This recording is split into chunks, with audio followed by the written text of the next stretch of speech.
हमारा main character शिया, जो एक प्लेन क्रैश का इकलौता जिंदा बचा इंसान था, जंगल में पानी की तलाश में भटक रहा था। उस हादसे में उसने अपने माता पिता को भी खो दिया था। कई घंटों तक बिना खाना और पानी के भटकते रहने के बाद उसका शरीर जवाब देने लगा और उसकी आंखें धीरे धीरे बंद होने लगी। तभी अचानक आंख पर पैच लगाए एक स्पेशल फोर्सेस सोल्जर उसके सामने आया और उससे पूछा कि क्या वो जीना चाहता है। शिया ने कमजोर आवाज में हाँ कहा। तब उस आदमी ने साफ बता दिया कि अगर वो उसके साथ गया तो उसे ऐसी खतरनाक और दर्द भरी लड़ाइयों वाली जिंदगी जीनी पड़ेगी कि उसे यहाँ मर ना पाने का पछतावा होगा। जब वो आदमी उसे बचाकर ले जाने लगा तब उसके साथी सैनिक उसे रोकने लगे और कहने लगे कि वे लोग मिशन के बीच में हैं और ऐसे बेकार बच्चे को साथ ले जाने से सिर्फ परेशानी बढ़ेगी। लेकिन वो आदमी गुस्से से उन पर चिल्लाया और बोला कि वो अपने से कमजोर लोगों के आदेश नहीं मानता। उसी दिन से कैप्टन कुही शिया का नया पिता बन गया। बेस पर लौटने के बाद गुजू ने शिया के हाथ में एक रिवॉल्वर दिया और कहा कि अब ये उसकी जिंदगी का हिस्सा है, उसे इसी के साथ जीना है और जरूरत पड़ने पर किसी के साथ मरना भी है, लेकिन अभी उसकी मौत बहुत दूर है। इसके बाद उसने शिया को खाना और पानी दिया और कहा कि खाना खत्म होते ही उसकी वॉरियर बनने की जिंदगी शुरू हो जाएगी। ये सुनकर शिया हैरान रह गया। खाना खत्म होने के बाद गुजू ने अपना असली प्लान बताया। वो अगले 5 सालों में शिया को एक खतरनाक और पूरी तरह ट्रेन्ड वॉरियर बनाना चाहता था। गुजू दुनिया भर में गुरिल्ला ऑपरेशंस चलाने वाला एक बेहद खतरनाक कॉम्बैट प्रोफेशनल था और जैसा उसने कहा था वैसा ही हुआ। उसने शिया को हर दिन बेहद कठिन और दर्दनाक ट्रेनिंग से गुजारना शुरू कर दिया। गुजू ने शिया को सिर्फ मार्शल आर्ट्स ही नहीं बल्कि हर तरह के हथियार चलाने की ट्रेनिंग भी दी। धीरे धीरे शिया इतना खतरनाक और ताकतवर बन गया कि यूनिट का कोई भी आदमी अब उसे बेकार बच्चा कहने की हिम्मत नहीं करता था। एक दिन ट्रेनिंग के दौरान शिया ने सिर्फ एक स्नाइपर शॉट में जंगली सुअर को मार गिराया और उसे अकेले उठाकर बेस तक ले आया। ये देखकर पूरी यूनिट उसकी टैलेंट देखकर दंग रह गए, क्योंकि वो अभी सिर्फ 10 साल का था। कुछ लोग तो यहाँ तक कहने लगे कि उसमें कैप्टन से भी ज्यादा टैलेंट है। उस कैप्टन की जिसके बारे में मशहूर था कि वो 1 किलोमीटर दूर से हिरन की दाहिनी आंख पर गोली मार सकता है। 12 साल बाद दुश्मन के कैंप में सैनिक एक खतरनाक मर्सनरी के बारे में बात कर रहे थे जिसका नाम क्रिम्सन था। उनके मुताबिक क्रिम्सन ऐसा मास्टर स्नाइपर था जो 2 किलोमीटर दूर से मच्छर की बाईं आंख पर भी गोली मार सकता था। ऐसे दुश्मन के सामने आने का मतलब सीधा मौत था। तभी एक नया रिक्रूट इस बात पर हंसने लगा और बोला कि यह सब सिर्फ अफवाह है। लेकिन अगले ही पल अचानक कहीं से स्नाइपर बुलेट आई और सीधा उसके सिर में घुस गई। पूरा कैंप डर और अफरा तफरी में डूब गया, क्योंकि वे लोग अपनी ही आर्मी टेरिटरी के अंदर थे, इसलिए उन्हें यकीन था कि वहां कोई दुश्मन घुस ही नहीं सकता। तभी दूसरी गोली चली और इस बार उनका जनरल मारा गया। दूसरी तरफ दूर एक स्काई स्क्रेपर के ऊपर बैठा क्रिम्सन यानी शिया आराम से पूरे कैंप को खत्म कर रहा था। उसे 50,000 के बदले मिशन मिला था कि जनरल को मारना है और दुश्मन की यूनिट को ज्यादा से ज्यादा नुकसान पहुंचाना है। मिशन पूरा होने के बाद जब वो अपने बूढ़े आदमी यानी गुजू के पास लौटने लगा तभी पास की एनिमी यूनिट ने उसे देख लिया और तुरंत उसकी तरफ दौड़ पड़ी। मजबूर होकर शिया ने अपना रिवॉल्वर निकाला। उसे देखकर दुश्मन हंसने लगे और उसे बिगिनर समझने लगे, लेकिन उन्हें रिवॉल्वर की 3 सबसे बड़ी खूबियों के बारे में नहीं पता था। पहली, ये कभी जैम नहीं होता। दूसरी, इसमें बड़े कैलिबर की बेहद ताकतवर बुलेट्स इस्तेमाल हो सकती है। और तीसरी, इसे बैटलफील्ड की गॉडेस का डिवाइन प्रोटेक्शन मिला हुआ है। सिर्फ 3 गोलियों में शिया ने पूरी यूनिट को खत्म कर दिया और अपनी ताकत साबित कर दी। उसके बाद गुही हेलीकॉप्टर लेकर वहां पहुंचा और उसे निकाल कर ले गया। चॉपर में गुजू ने उसे इस युद्ध में तीसरा जनरल मारने की बधाई दी, लेकिन साथ ही उसका नया मिशन भी बताया। इस बार शिया को जापान जाना था। शिया ने सोचा शायद उसे प्राइम मिनिस्टर या किसी बड़े आदमी की हत्या करनी होगी, लेकिन गुजू ने बीच में रोकते हुए कहा कि इस बार उसे एक प्रेस्टिजियस हाई स्कूल में टीचर बनकर जाना है, क्योंकि शिया 5 भाषाएं आसानी से बोल सकता था। इसलिए उसका अंडरकवर मिशन इंग्लिश टीचर बनकर स्कूल में घुसना था। कुछ समय बाद उसके लिए फेक आईडी तैयार की गई और उसे नया नाम दिया गया। इसके बाद वो जापान जाने वाली फ्लाइट में बैठ गया और सोचने लगा कि इस बार उसके सामने कैसी मुश्किलें आने वाली है। जापान पहुंचने के बाद शिया सबसे पहले एक कन्वीनियंस स्टोर में खाना खाने गया। वहां के खाने का टेस्ट,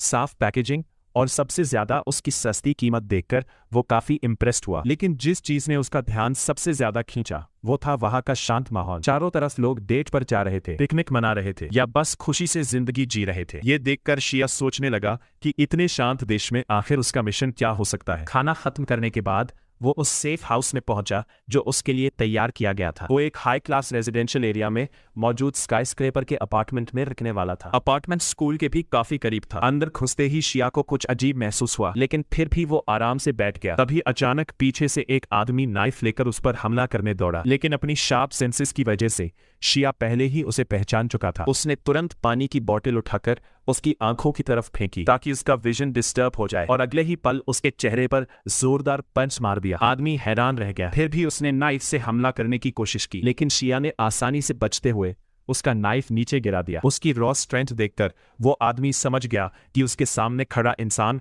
वही लेजेंडरी क्रिम्सन है। शिया ने उसका गला पकड़कर पूछा कि वो कौन है। आदमी ने तुरंत सरेंडर करते हुए कहा कि उसने अकेले लेजेंडरी क्रिम्सन को हराने की सोचकर खुद को जरूरत से ज्यादा समझ लिया था। शिया ने घमंड से कहा कि अगली बार कम से कम 5 लोगों की टीम लेकर आना। तभी अचानक पीछे से एक जवान लड़की पिस्टल उसके सिर पर तानकर उसे हिलने से मना करती है, लेकिन शिया बिल्कुल भी शॉक्ड नहीं होता और आराम से कह देता है कि पिस्टल का हैमर कॉक ही नहीं किया गया। अगले ही पल शिया पलटकर इंस्टेंट उसकी गन पकड़ लेता है और उसे अगली बार ज्यादा सावधान रहने को कहता है। लड़की उसे सलाह के लिए थैंक्स बोलती है, लेकिन कहती है कि उन्हें उसकी जरूरत पड़ेगी क्योंकि वे दोनों यहाँ सिर्फ उसे रियल सपोर्ट देने आए हैं। इसके बाद वे अपना परिचय देते हैं। उनका नाम ओल्हाइम और मीन था। ओल्हाइम आर्ट टीचर बनकर एकेडमी में घुसेगा ताकि शिया को सपोर्ट दे सके और उसे वहां की कल्चर में ढलने में मदद कर सके। वहीं मीन स्टूडेंट बनकर शैडोज से उसकी मदद करेगी। शिया बताता है कि वो अपार्टमेंट में घुसते ही उनकी प्रेजेंस महसूस कर चुका था और बस ये देखना चाहता था कि वे कितने केपेबल हैं। वो पूछता है कि क्या उन्होंने जानबूझकर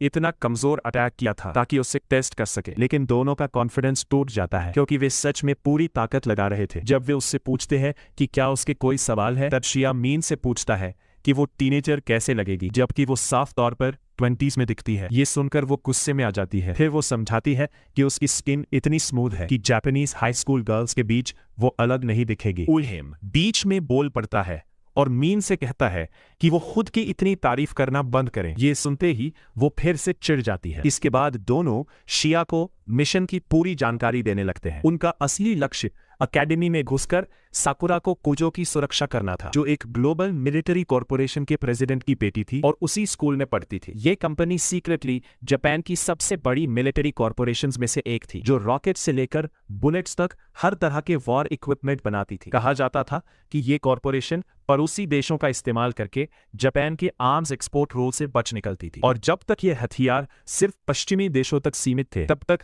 कोई बड़ी समस्या नहीं थी। लेकिन अब रिपोर्ट्स मिली थी कि प्रेसिडेंट कुजो सीक्रेटली कम्युनिस्ट देशों को भी हथियार भेजना शुरू कर चुका है, जो आगे चलकर दुनिया के लिए बहुत बड़ा खतरा बन सकता था। इसी वजह से दुनिया भर की ऑर्गेनाइजेशंस अब उसके पीछे पड़ चुकी थी और सबसे आसान तरीका उसकी बेटी को टारगेट बनाना था। इसलिए शिया जैसे स्किल्ड आदमी को उसे मॉनिटर और प्रोटेक्ट करने के लिए भेजा गया था। साथ ही शिया को साकुराको से करीबियां बढ़ाकर आर्म्स एक्सपोर्ट की जानकारी भी निकालनी थी ताकि वे बाकी ऑर्गेनाइजेशन से एक कदम आगे रह सकें। लेकिन असली समस्या ये थी कि भाई को लड़कियों से बात करने का बिल्कुल एक्सपीरियंस नहीं था। तभी मीन मजाक करते हुए कहती है कि शिया का कूल और मिस्टीरियस लुक देखकर लड़की खुद ही उस पर फिदा हो जाएगी। अगले दिन टारगेट की जानकारी के मुताबिक शिया बस में चढ़ता है, जहां उसकी मुलाकात साकुराको से होती है। बस चलने के बाद शिया नोटिस करता है कि साकुराको कुछ अजीब बिहेव कर रही है। उसे लगता है शायद उसे बुखार या कोई वायरस है। वो तुरंत अपने हिडन कम्युनिकेशन डिवाइस से टीम से पूछता है कि क्या उसे लड़की को घर वापस भेज देना चाहिए, लेकिन बाकी लोग उसे याद दिलाते हैं कि वो किसी अजनबी लड़की को ऐसे आदेश देने की पोजीशन में नहीं है। तभी सर्वेलेंस ड्रोन से सब देख रहा ओल्हाइम बताता है कि साकुराको बीमार नहीं बल्कि शर्मिंदा है। दरअसल बस में पीछे खड़ा एक बूढ़ा गंदा आदमी उसे गलत तरीके से छू रहा था। ये समझते ही शिया को एहसास होता है कि शायद ये भी उसके गार्ड ड्यूटी का हिस्सा है। कुछ देर तक पीछे से उसे परेशान करने के बाद वो आदमी हद पार करते हुए उसके शरीर को और बुरी तरह छूने लगता है। तभी शिया बिल्कुल किसी हीरो की तरह बीच में आता है। वो आदमी का हाथ पकड़कर इतनी जोर से मोड़ देता है कि उसकी हड्डी टूटने की नौबत आ जाती है और वो दर्द से चीख उठता है। आदमी को डांटने के बाद साकुराको शिया को थैंक्स बोलती है, लेकिन वो इसे बड़ी आसानी से टाल देता है और कहता है कि उसे खुद भी लड़ना सीखना चाहिए क्योंकि बैटलफील्ड में हर बार कोई बचाने नहीं आएगा। उसकी ये अजीब और जरूरत से ज्यादा सीरियस लाइन सुनकर ओल्हाइम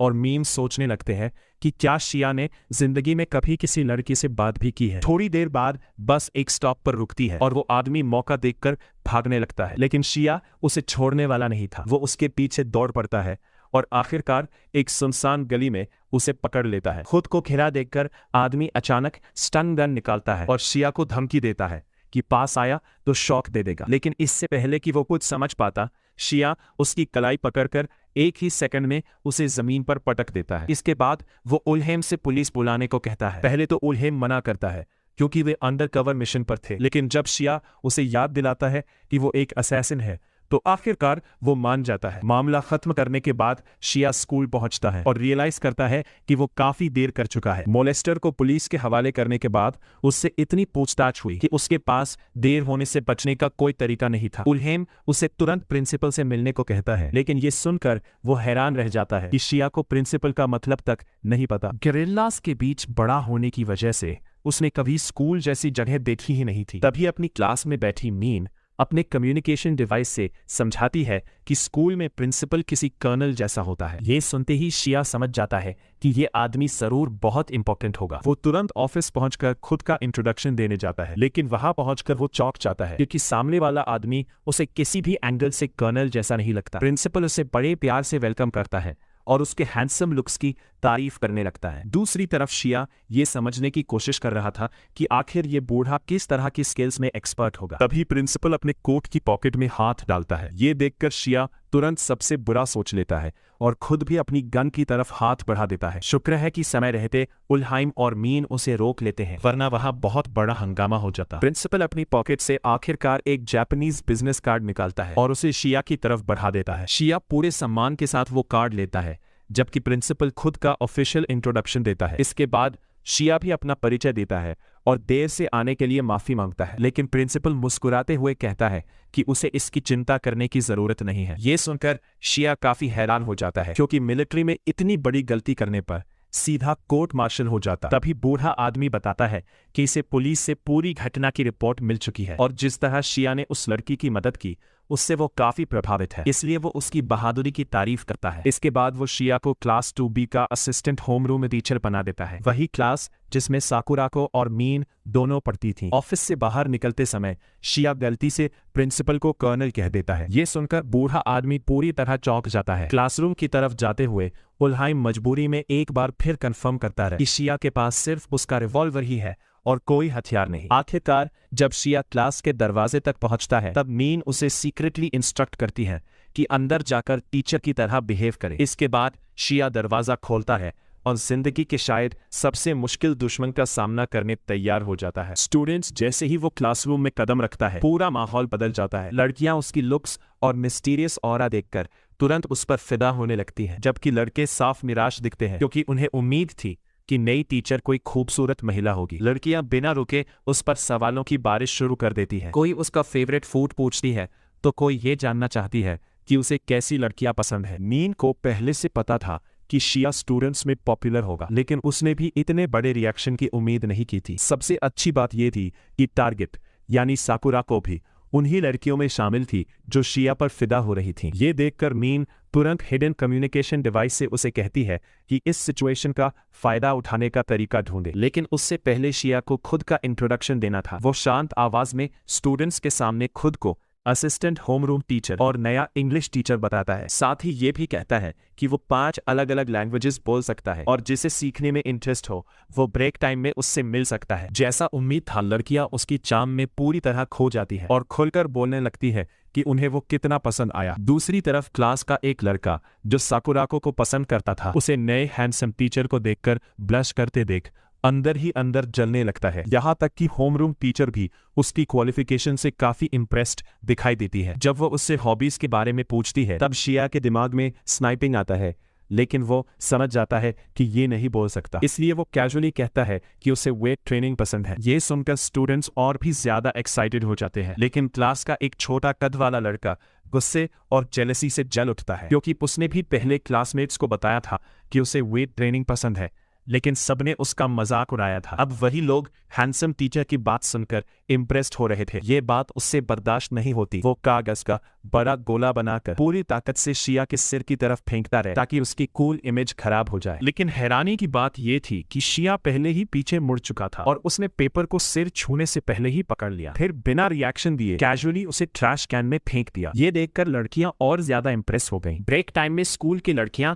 पूरे कैंपस में शिया को ढूंढने निकल पड़ती हैं, लेकिन वो कहीं दिखाई नहीं देता। बाकी स्टूडेंट्स की तरह साकुराको भी उससे बात करना चाहती थी, लेकिन कुछ ज्यादा पर्सनल वजहों से। जब मीन को ये पता चलता है तो वो तुरंत उल्हाइम से पूछती है कि क्या उसके पास शिया की सर्वेलेंस फीड है, क्योंकि उसे भी वो कहीं नहीं मिल रहा। थोड़ी देर खोजने के बाद उल्हाइम आखिरकार उसे ढूंढ लेता है, लेकिन शांति से नहीं, इसलिए वो तुरंत मीन को अलर्ट करता है। दोनों जल्दी से लोकेशन की तरफ भागते हैं, ये देखने कि आखिर हुआ क्या है। दूसरी तरफ स्कूल की एक बिल्डिंग के पीछे शिया उस स्टूडेंट से मिलता है जिसने उसे साकुराको के बारे में बात करने के लिए बुलाया था। स्टूडेंट के हाथ में बेसबॉल बैट देखकर शिया कंफ्यूज होकर पूछता है कि क्या वो बेसबॉल क्लब में है। गुस्से में लड़का जवाब देता है कि वो गो होम क्लब में है। हमेशा की तरह क्लूलेस शिया और कंफ्यूज्ड होकर पूछता है कि क्या सच में ऐसा कोई क्लब होता है। ये सुनकर लड़के का पेशेंस और खत्म हो जाता है। वो सीधे कहता है कि उसे शिया पसंद नहीं, क्योंकि साकुराको उसे अलग नजरों से देखती है। शिया जवाब देता है कि उसे नहीं पता वो उसे कैसे देखती है, लेकिन उसे बेसबॉल खेलने में कोई इंटरेस्ट नहीं, इसलिए वो जा रहा है। बस यही सुनकर लड़का पूरी तरह भड़क जाता है और बैट लेकर उसके ऊपर टूट पड़ता है। वो चिल्लाकर कहता है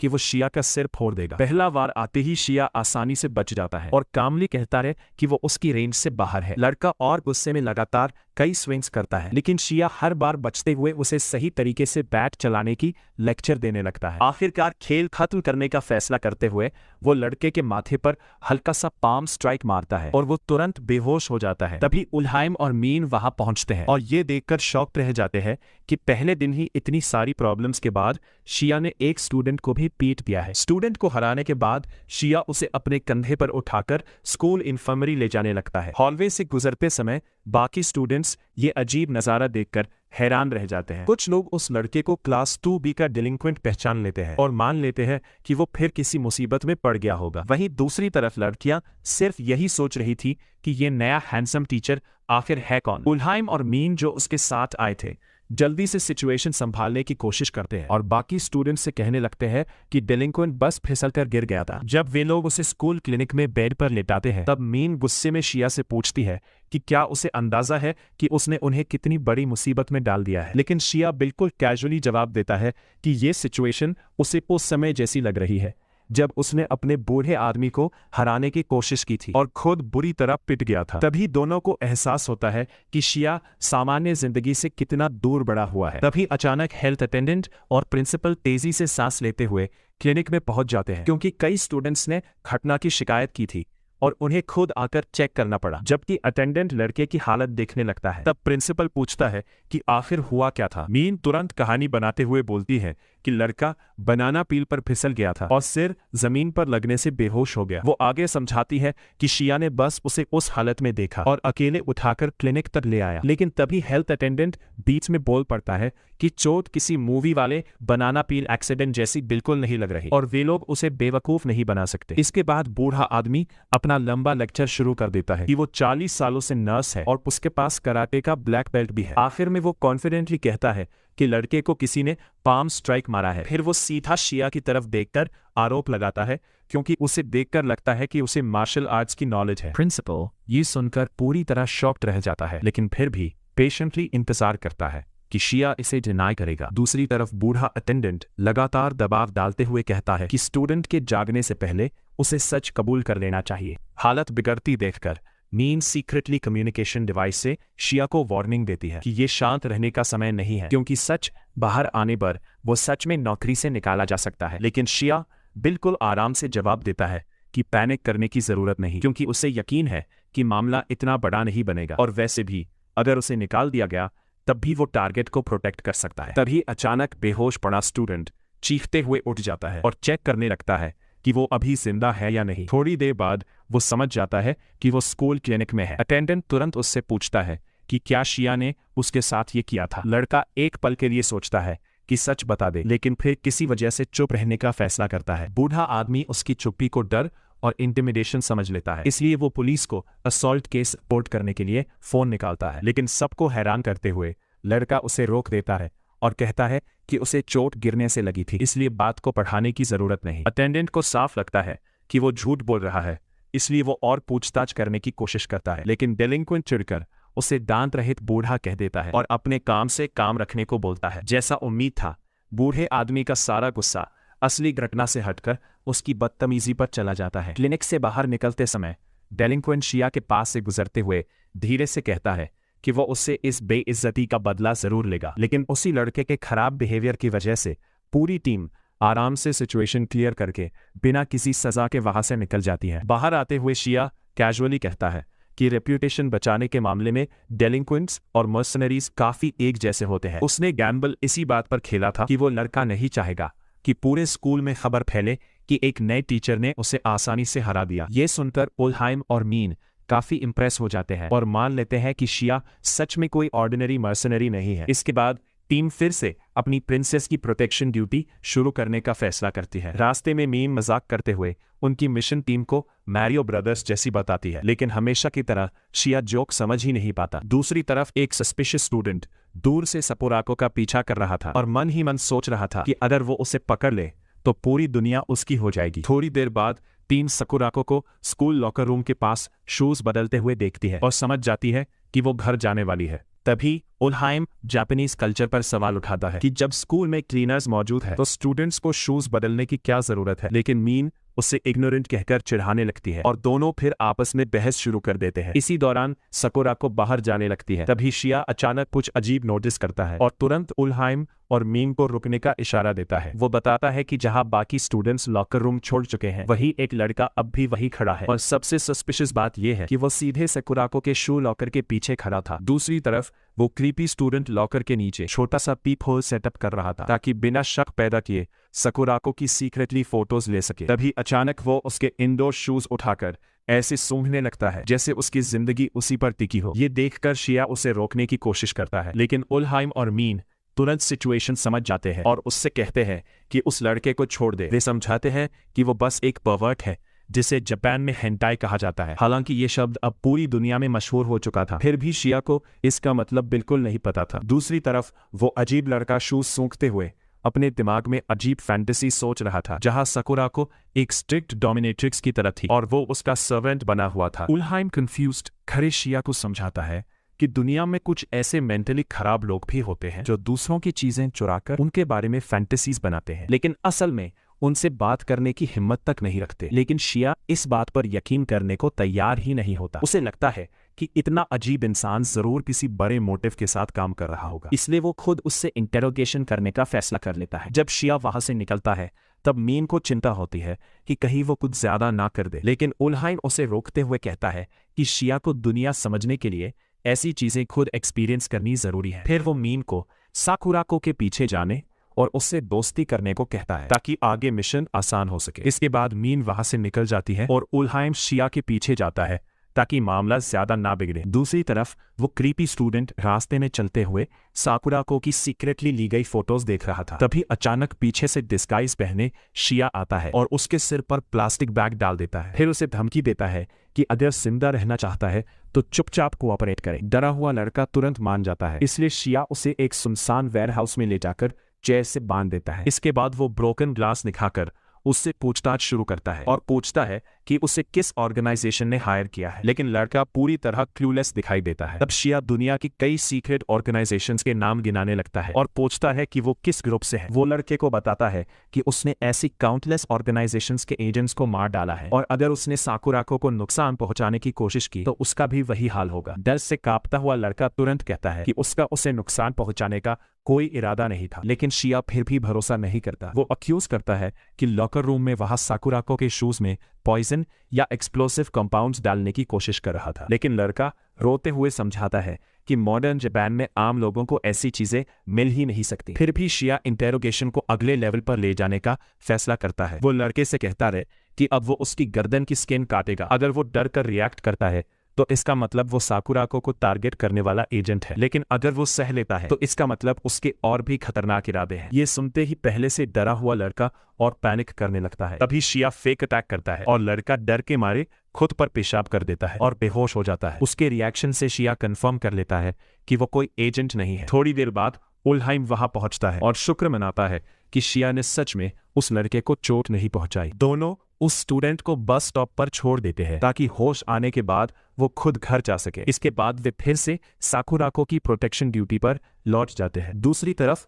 मीन साकुराको तक पहुंचती है और ऐसे बिहेव करती है जैसे वह भी उसी रास्ते जा रही हो, लेकिन उन्हें यह नहीं पता था कि दूर एक प्रोफेशनल स्नाइपर साकुराको पर गोली चलाने के आदेश का इंतजार कर रहा है। जैसे ही स्नाइपर देखता है कि मीन उसके पास पहुंच गई है, वो परफेक्ट मौका मिलने तक इंतजार करने का फैसला करता है। उधर सिचुएशन से पूरी तरह अनजान मीन साकुराको से मेकअप और लड़कियों वाली बातें करने लगती है। वो खुद को जापान में पढ़ने आई फॉरेन स्टूडेंट बताती है। जब उसे पता चलता है कि जापानीज स्कूल्स में मेकअप अलाउड नहीं है, तब वो चिढ़ जाती है और स्कूल सिस्टम को जरूरत से ज्यादा स्ट्रिक्ट कहने लगती है। वो कहती है कि विदेशों में स्टूडेंट्स अपनी मर्जी से कपड़े पहनते हैं, जैसे चाहे वैसे रहते हैं और कुछ तो स्मोक भी करते हैं। ये सुनकर साकुराको हैरान रह जाती है कि बाहर की दुनिया में इतनी फ्रीडम होती है, लेकिन बातें करते करते उसे पता ही नहीं चलता कि वो सड़क के किनारे पहुंच चुकी है और अचानक उसका बैलेंस बिगड़ जाता है। सामने से तेज स्पीड में गाड़ी आ रही थी और वो लगभग सड़क पर गिरने ही वाली थी। तभी ओल्हाइम अचानक पहुंचकर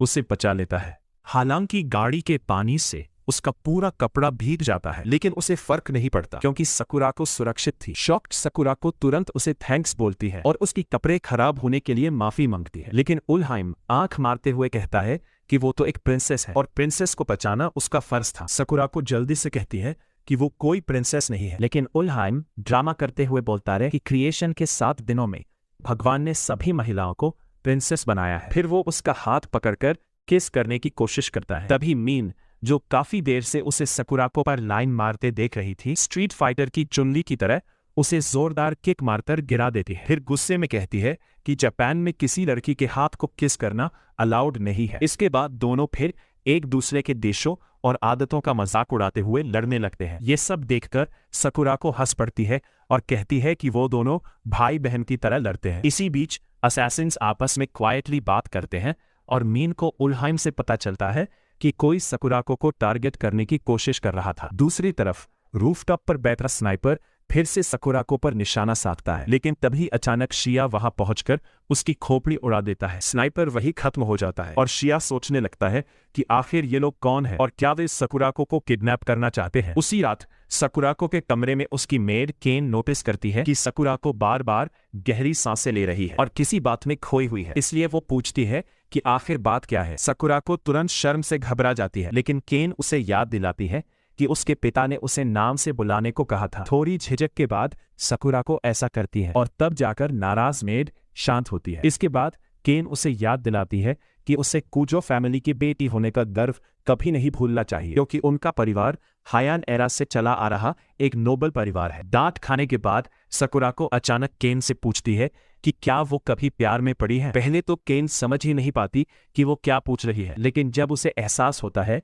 तब वो समझाने लगती है कि कुजो फैमिली का हिस्सा होने की वजह से रिश्ते कितने मुश्किल हो सकते हैं। साकुराको तुरंत घबराकर कहती है कि वो खुद प्यार में नहीं है, लेकिन केन मुस्कुराकर बताती है कि फैमिली में ऐसा कोई रूल नहीं जो किसी कॉमनर से प्यार करने से रोकता हो। वो कहती है कि मेड होने से पहले वो भी एक औरत है और प्यार में पड़ी हर लड़की की एलाय है। फिर वो साकुराको का हाथ पकड़कर पिंकी प्रॉमिस करती है और कहती है कि वो उसके फैसले का सपोर्ट करेगी। ये सुनकर साकुराको खुशी से भर जाती है क्योंकि उसे आखिरकार एक एलाय मिल गई थी, लेकिन वो ये नहीं सुन पाती कि केन मन ही मन उम्मीद कर रही थी कि जिस आदमी से साकुराको प्यार करती है वो एक अच्छा जेंटलमैन निकले। दूसरी तरफ वही जेंटलमैन प्रैक्टिस अरीना में खड़ा डमीज पर फायरिंग कर रहा था और उसकी हर गोली सीधे बुलजाई पर लग रही थी। मीन जब टारगेट्स चेक करती है तो नोटिस करती है कि सारी गोलियां थोड़ा लेफ्ट साइड की तरफ है, इसलिए वो कंफ्यूज्ड होकर पूछती है कि इसे बुलजाई क्यों कहते हैं। ओल्हाइम मीन को ह्यूमन एनाटॉमी का डायग्राम दिखाते हुए समझाता है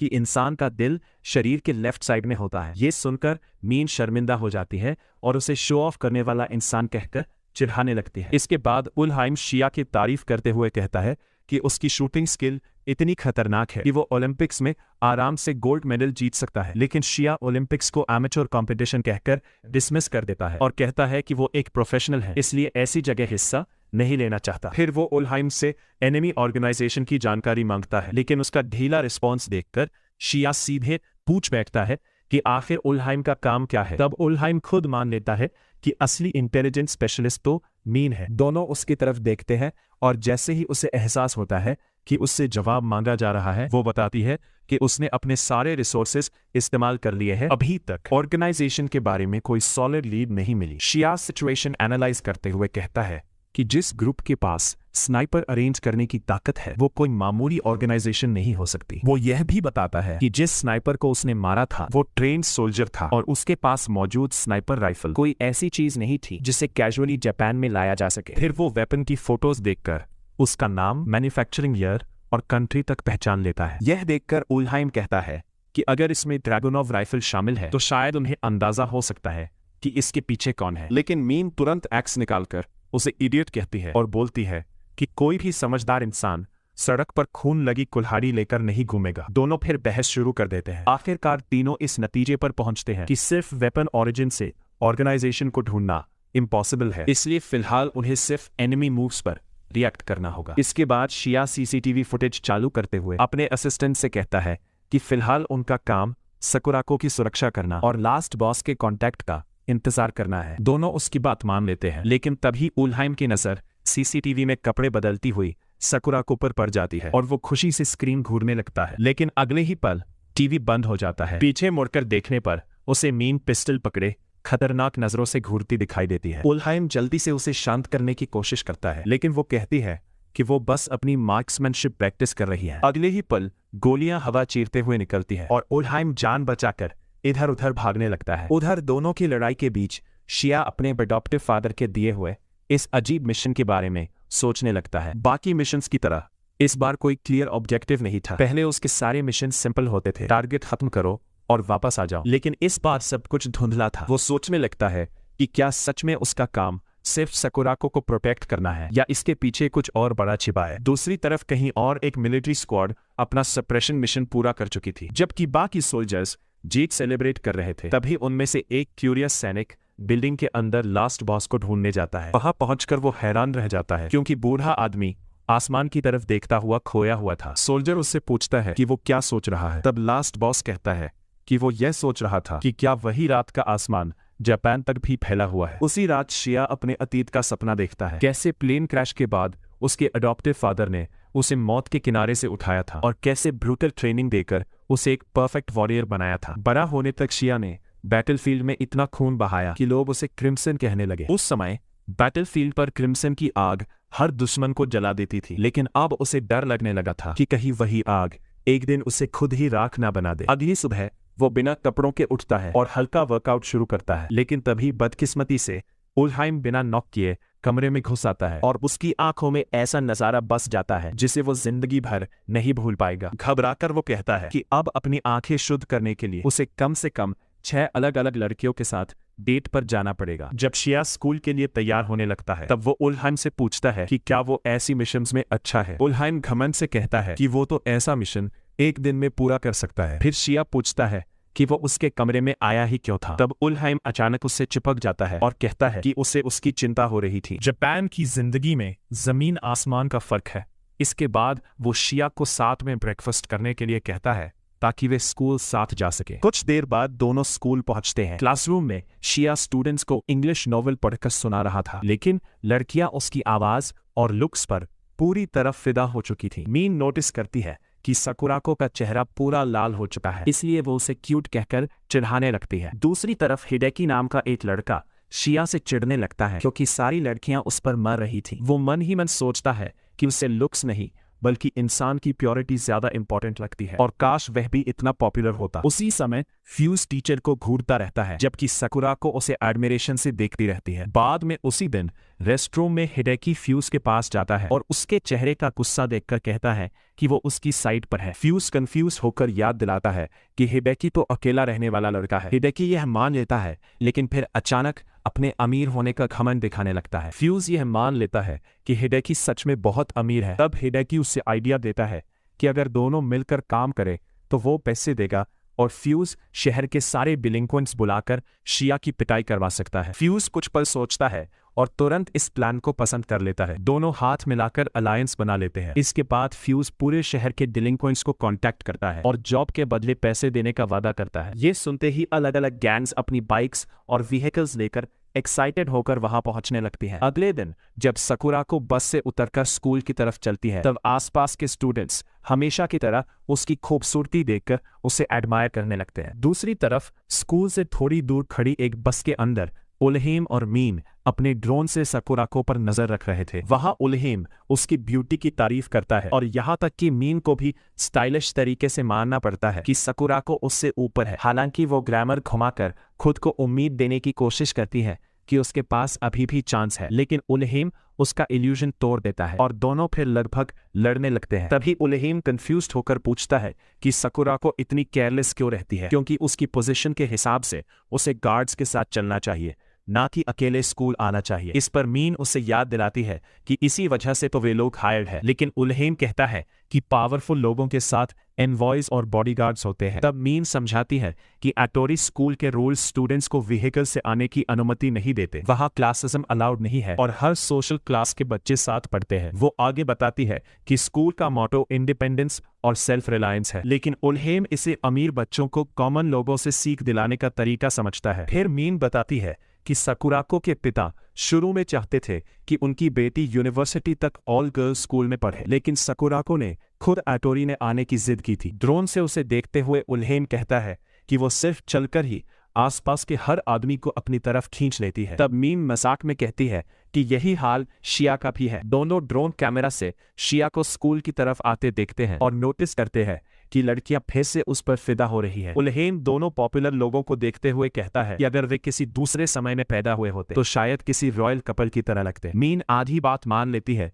लेकिन फिर कहती है कि जब भी प्रिंस और प्रिंसेस प्यार में पड़ते हैं तब मुसीबत जरूर आती है। तभी वो उल्हेम को ड्रोन कैमरा आगे घुमाने को कहती है और जैसे ही वो ऐसा करता है उन्हें फ्यूज कई डिलिंक्वेंट्स के साथ शिया का रास्ता रोकते दिखाई देता है। फ्यूज मजाक उड़ाते हुए शिया को ग्रीट करता है, लेकिन शिया बिल्कुल कैजुअली जवाब देता है। टीचर का यह काम बिहेवियर देखकर फ्यूज और चिढ़ जाता है, लेकिन फिर भी रास्ता नहीं छोड़ता। दूसरी तरफ ड्रोन से देख रहे मीन और उल्हेम इनडायरेक्टली फ्यूज को केवमैन कहकर मजाक उड़ाते हैं, क्योंकि पिछली बार अकेले पिटने के बाद इस बार वो रीइंफोर्समेंट लेकर आया था। तभी उल्हेम कहता है कि असली समस्या यह है कि लेजेंडरी क्रिम्सन के सामने नंबर्स का कोई मतलब नहीं होता। शिया सिचुएशन समझ आता है, इसलिए वह अपनी टाई उतारता है और फ्यूज से कहता है कि कहीं शांत जगह चलकर बात करते हैं। फ्यूज तुरंत मान जाता है और सब लोग रिवर बैंक पहुंच जाते हैं। वहां फ्यूज घमंड से कहता है कि वे लोग शिया से 20 अगेंस्ट 1 की संख्या में ज्यादा है, इसलिए उसके पास जीतने का कोई चांस नहीं। फिर वह शिया को ऑप्शन देता है कि अगर वह रोकर माफी मांग ले तो शायद उसे छोड़ दिया जाए, लेकिन सबको हैरान करते हुए शिया वही कंडीशन उन्हें वापस दे देता है और कहता है कि वह नहीं चाहता था कि उन्हें लड़ना पड़े क्योंकि वह उनका टीचर है। ये सुनकर सारे डिलिंक्वेंट्स हंस पड़ते हैं और कहते हैं कि शिया को मैथ नहीं आती। तभी फ्यूज सिर्फ 2 शब्द बोलकर अटैक का आदेश दे देता है। सारे डिलिंक्वेंट्स तुरंत शिया पर टूट पड़ते हैं, लेकिन शिया उन्हें ऐसे पीटना शुरू करता है जैसे ये उसके लिए सुबह की एक्सरसाइज हो। वह एक एक करके सबको परफेक्टली गिराता जाता है और बाकी लोग डरने लगते हैं। कुछ लोग घबराकर कहते हैं कि शिया इंसान ही नहीं है, लेकिन शिया कामली जवाब देता है कि वह इंसान ही है, बस बैटलफील्ड में ट्रेन हुआ है। जैसे जैसे वह बाकी लोगों को भी गिराता जाता है वैसे वैसे दूसरे पैनिक करने लगते हैं और चिल्लाते हैं कि उन्हें पहले किसी ने नहीं बताया था कि शिया इतना खतरनाक है। फ्यूज गुस्से में उन्हें यूजलेस कहता है और बाइकर्स को आदेश देता है कि बाइक चढ़ाकर शिया को खत्म कर दो। एक डिलिंक्वेंट तुरंत अपनी बाइक स्टार्ट करता है और पूरी स्पीड में इंग्लिश टीचर की तरफ दौड़ पड़ता है, लेकिन अगले ही पल जो होता है उसे देखकर हर कोई शॉक हो जाता है, क्योंकि शिया बाइक के ऊपर पैर रखकर राइडर को ऐसे किक मारता है जैसे फुटबॉल को उछाल दिया हो। फिर वह खुद बाइक उठाकर उस पर बैठ जाता है। ये देखकर फ्यूज का दिमाग पूरी तरह खराब हो जाता है और वह बाकी लोगों को अटैक करने का आदेश देता है, लेकिन शिया अचानक रेजिंग बुल की तरह बाइक चलाते हुए सीधे फ्यूज की तरफ दौड़ पड़ता है और उसकी नाक से कुछ इंचेस दूर आकर बाइक रोक देता है। डर के मारे फ्यूज पसीने से भीग जाता है और जमीन पर गिर पड़ता है, फिर भी टफ बनने की कोशिश करता है। तब शिया कैजुअली कहता है कि उसे शुक्र मनाना चाहिए कि जापानीज बाइक्स में अच्छी सिक्योरिटी सिस्टम्स होती हैं। इसके बाद टीचर उनसे पूछता है कि क्या वे अब भी लड़ाई जारी रखना चाहते हैं। यह सुनकर सारे डिलिंक्वेंट्स एक दूसरे को देखते हैं, थोड़ी देर सोचते हैं और आखिरकार सबसे समझदारी वाला फैसला लेते हुए फ्यूज को गुड बाय बोलकर वहां से भाग जाते हैं। फ्यूज अपने साथियों के भाग जाने पर पूरी तरह शॉक हो जाता है और उन्हें वापस आने का आदेश देता है, लेकिन वे उल्टा उसे ही कावर्ड कहकर चुप करा देते हैं, क्योंकि वह खुद लड़ने की हिम्मत नहीं दिखा रहा था। जो कुछ लड़के अभी भी वहां खड़े थे वे भी फ्यूज को समझाते हैं कि अब हार मान लेना ही बेहतर है, क्योंकि जब वे 20 लोग मिलकर भी शिया को नहीं हरा पाए तो अब कोई चांस नहीं बचता। ये सुनकर फ्यूज गुस्से में दांत पीसता है और फिर शिया को फाइटर कहकर चिल्लाता है। शिया शांत आवाज में पूछता है कि आखिर वह चाहता क्या है, फिर कैजुअली उसे कावर्ड कह देता है। फ्यूज मान लेता है कि शिया लड़ाई में बहुत स्ट्रांग है, लेकिन फिर पूछता है कि क्या उसके पास गट्स भी है। शिया कंफ्यूज होकर पूछता है कि उसका मतलब क्या है। तब फ्यूज चिकन रेस का चैलेंज देता है। वह दूसरी बाइक पर बैठ जाता है और बताता है कि दोनों वॉल की तरफ फुल स्पीड में बाइक चलाएंगे और जो पहले ब्रेक लगाएगा वही लूजर होगा। ये सुनते ही मीन गुस्से से भर जाती है क्योंकि शिया ने इतनी बेवकूफी भरी चैलेंज एक्सेप्ट कर ली थी। इसलिए वह तुरंत उलहाइम से कनेक्ट करने को कहती है। जैसे ही ऑडियो जुड़ता है वह शिया से पूछती है कि क्या वह सच में ये रेस करने वाला है। शिया बिना हेजिटेशन हाँ कह देता है। तब मीन उसे इडियट कहती है और बोलती है कि वह चाहे तो अभी उन सबको पीट कर मामले को खत्म कर सकता है। फिर वह पूछती है कि अगर गलती से वह रेस हार गया तो क्या करेगा, लेकिन शिया आराम से कहता है कि वह ब्रिज क्रॉस करने के बाद पता चल जाएगा। इतना कहकर वह ऑडियो डिस्कनेक्ट कर देता है। मीन गुस्से में उलहैम पर चिल्लाती है कि शिया ने ऑर्डर्स वायलेट कर दिए हैं और अगर बॉस को पता चला तो बहुत बुरा होगा। वह फिर ऑडियो रिकनेक्ट करने को कहती है, लेकिन इस बार उलहैम मना कर देता है। मीन उसे बेवकूफ कहकर मारती है, लेकिन उलहैम शांत रहकर कहता है कि शिया कभी नहीं हारेगा। फिर उसे वह दिन याद आता है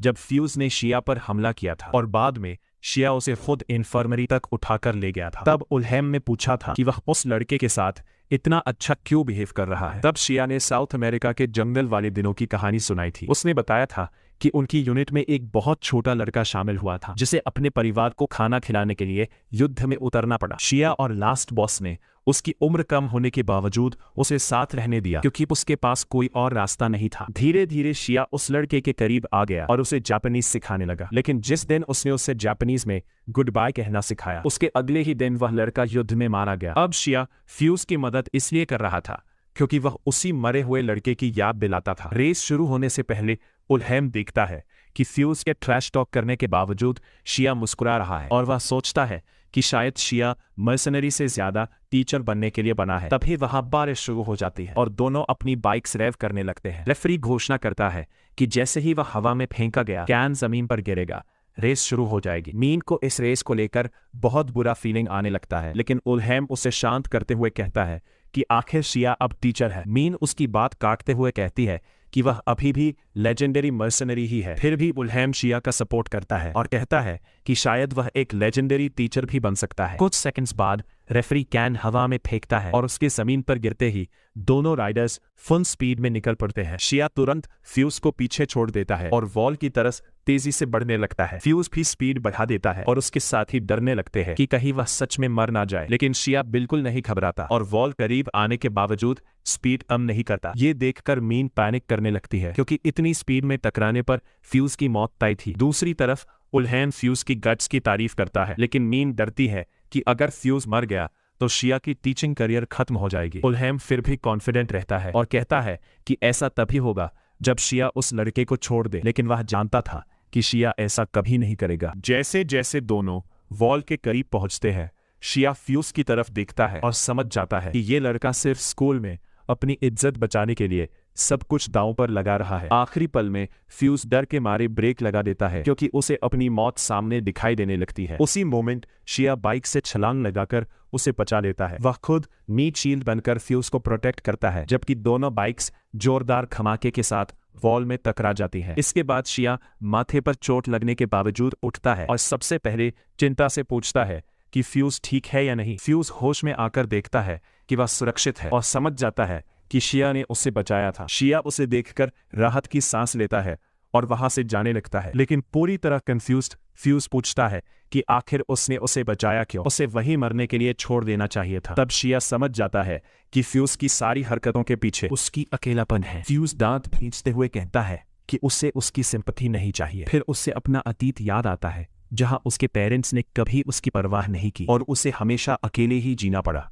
तब शिया उसके पास आता है और कहता है कि जिस दुनिया में वो पला बढ़ा है वहां बच्चों को कभी अकेला नहीं छोड़ा जाता क्योंकि वे वैल्यूएबल कॉम्बैट एसेट्स और लेबर फोर्स माने जाते हैं। वो बताता है कि उसने ऐसी दुनिया देखी है जहां बच्चों की जान पंख से भी हल्की समझी जाती थी, लेकिन फ्यूज के लिए असली समस्या ये है कि उसने कभी किसी तक हाथ बढ़ाने की कोशिश ही नहीं की। इतना कहकर शिया उसकी तरफ हाथ बढ़ाता है और फ्यूज हैरान रह जाता है क्योंकि शायद पहली बार किसी ने सच में उसकी चिंता की थी। फिर शिया उससे कहता है कि वो अकेला नहीं है और अगर कभी उसे गुस्सा आए या किसी चीज पर फ्रस्ट्रेशन हो तो वो उसके पास आ सकता है। अगर लड़ाई करनी हो तो वो जितनी बार चाहे उससे लड़ सकता है। ये सुनकर फ्यूज रो पड़ता है और शिया का हाथ पकड़कर हामी भर देता है। ये सब देखकर मीन मान लेती है कि शिया की हॉट ब्लडेड पर्सनैलिटी सच में अलग है। वो भी अब उलहैम की तरफ मानने लगती है कि शिया कैरेक्टर से बाहर जाकर कुछ नहीं कर रहा, बल्कि यही उसका असली स्वभाव है। बाहर रिवर बैंक से लौटते हुए फ्यूज पूछता है कि क्या शिया अभी अभी उनके टाउन में शिफ्ट हुआ है। फिर वो ऑफर करता है कि अगर उसे किसी भी चीज की जरूरत पड़े तो वो मदद करेगा। शिया अपनी अजीब मिलिट्री लैंग्वेज में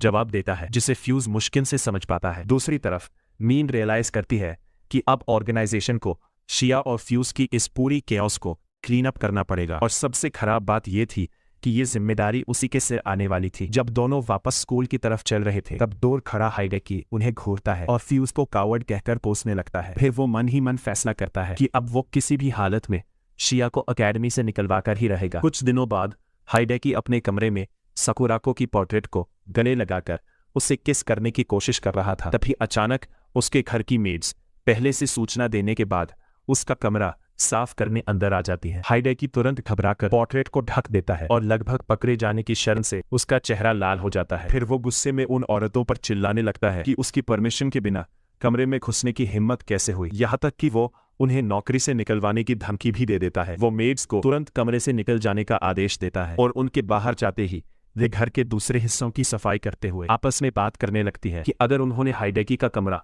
साफ नहीं किया तो घर का मालिक बहुत नाराज होगा। तभी दूसरी मेड कहती है कि चिंता की कोई बात नहीं, क्योंकि वो बूढ़ा आदमी हमेशा काम में इतना व्यस्त रहता है कि मुश्किल से घर लौटता है, और जब लौटता भी है तो सीधे इज्जो वाली विल्ला में चला जाता है जहां वो अपने फेवरेट वास को चमकाने में लगा रहता है। ठीक उनकी बातों की तरह उसी समय हाइडेकी का पिता अपने बेहद कीमती वास को एडमायर कर रहा था जिसे वो काकीमोन नाम का नेशनल ट्रेजर कहता है। दूसरी तरफ मेड्स हाइडेकी के बिहेवियर से पूरी तरह परेशान थी, क्योंकि पैसे के घमंड में वो जो चाहे करता था, यहाँ तक कि घर में कुक्स होने के बावजूद बाहर से खाना ऑर्डर करता था। उनकी बातें सुनकर हाइडेकी चिढ़ जाता है और उन्हें लो लाइव्स कहकर इंसल्ट करता है। वो कहता है कि उसके अलाउंस का इस्तेमाल कैसे होगा यह बताने का हक उन्हें नहीं है। मेड्स उसे घूरती है और मन ही मन कसम खाती है कि वे अपने बच्चों को कभी उसके जैसा बिगड़ा हुआ नहीं बनने देंगे। एक हफ्ते बाद म्यूजिक क्लास में साकुराको पियानो बजा रही होती है और उसकी परफॉर्मेंस खत्म होते ही पूरी क्लास जोरदार तालियां बजाने लगती है। दूसरी तरफ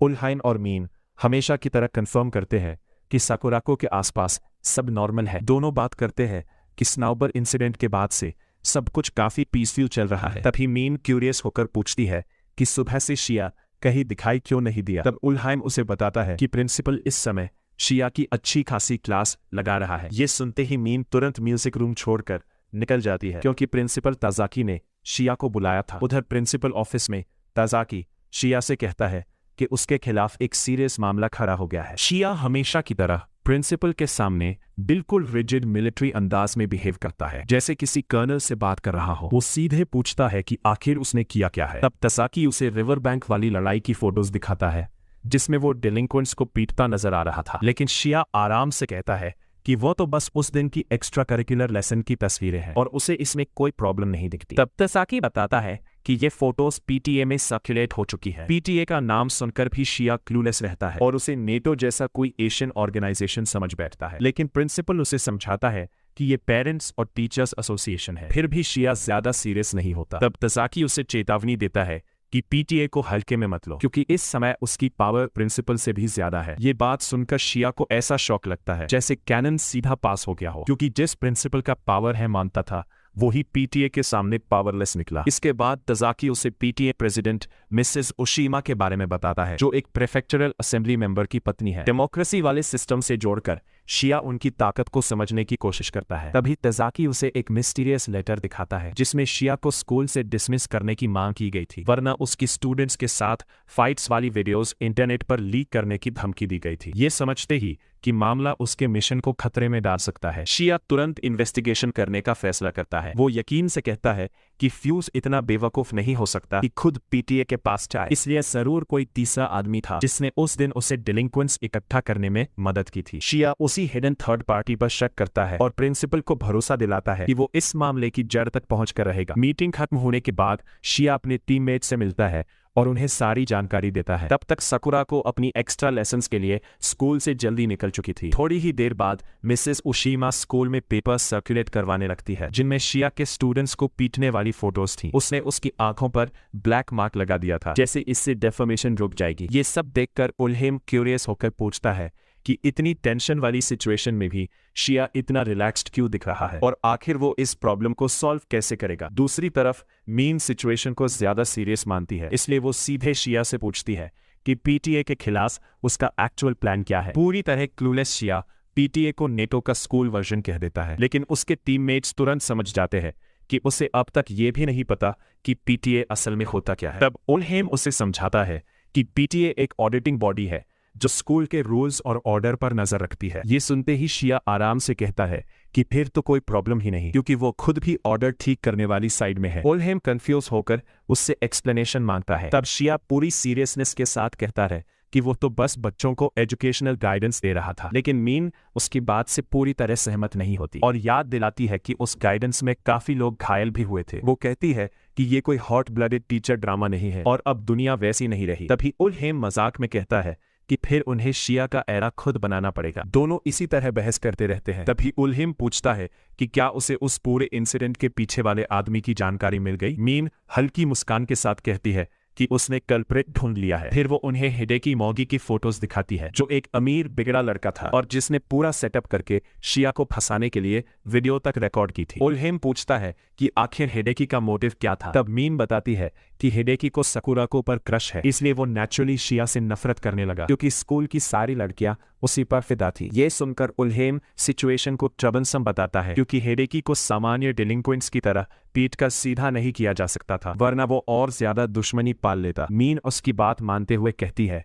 कि फिर भी उन्हें ये मामला सॉल्व करना ही होगा। दोनों सोल्यूशन सोच ही रहे थे कि तभी काफी देर से चुपचाप रिपोर्ट पढ़ रहा शिया अचानक किताब बंद करता है और कहता है कि वह ये पूरा प्रॉब्लम 1 या 2 दिन में खत्म कर सकता है। दोनों हैरानी से उससे प्लान पूछते हैं और शिया उन्हें डिटेल्स बताता है। उसी शाम हिडेकी फ्यूज से मिलने पहुंचता है और गुस्से में पूछता है कि आखिर इतने पैसे देने के बाद भी वह शिया को हटाने में क्यों फेल हो गया। वह फ्यूज पर चिल्लाता है कि वह टीचर के सामने दुम हिलाने लगा है, लेकिन फ्यूज शांति से कहता है कि शिया कोई बुरा इंसान नहीं है। यह सुनते ही हिडेकी और भड़क जाता है और फ्यूज से कहता है कि वह होश में आए, क्योंकि वे किसी सोप ऑपरा में नहीं है। फिर वह उसे अपना पब्लिश किया हुआ आर्टिकल दिखाता है और कहता है कि अब बस थोड़े समय की बात है जब शिया स्कूल से निकाल दिया जाएगा। फ्यूज आर्टिकल को देखकर बस इतना कहता है कि अब उससे बात करना बेकार है। फिर वह उसके कंधे पर हाथ रखता है और वहां से जाते हुए कहता है कि उसे उम्मीद है कि एक दिन हिडेकी बदल जाएगा, और जिस दिन ऐसा हुआ वे दोनों साथ में आर्केड खेलने जाएंगे। ये सुनकर हिडेकी गुस्से से जमीन पर पैर पटकता है और फ्यूज को कावर्ड कहता है। वह उसे गरीब आदमी कहकर इंसल्ट करता है, जो सिर्फ उसके पैसे के पीछे घूमता था। अकेला रह जाने के बाद हिडेकी मन ही मन सोचता है कि लोग सिर्फ शिया के अच्छे चेहरे की वजह से उसकी तरफ खींचे चले जा रहे हैं, इसलिए अब वह तय करता है कि वही टीचर को असली नरक का स्वाद चखाएगा। उसी रात शहर की सड़कों पर डिस्गाइज में घूमते हुए तीनों एजेंट्स एक गाड़ी में नजर आते हैं और पीछे की सीट पर हिडेकी बंधा हुआ और मुंह बंद किए आंसू बहा रहा होता है। वीडियो अगर पसंद आया हो तो लाइक करो, कमेंट करके अपनी राय बताओ और ऐसे ही मजेदार रिकैप्स के लिए चैनल को सब्सक्राइब करना बिल्कुल मत भूलना।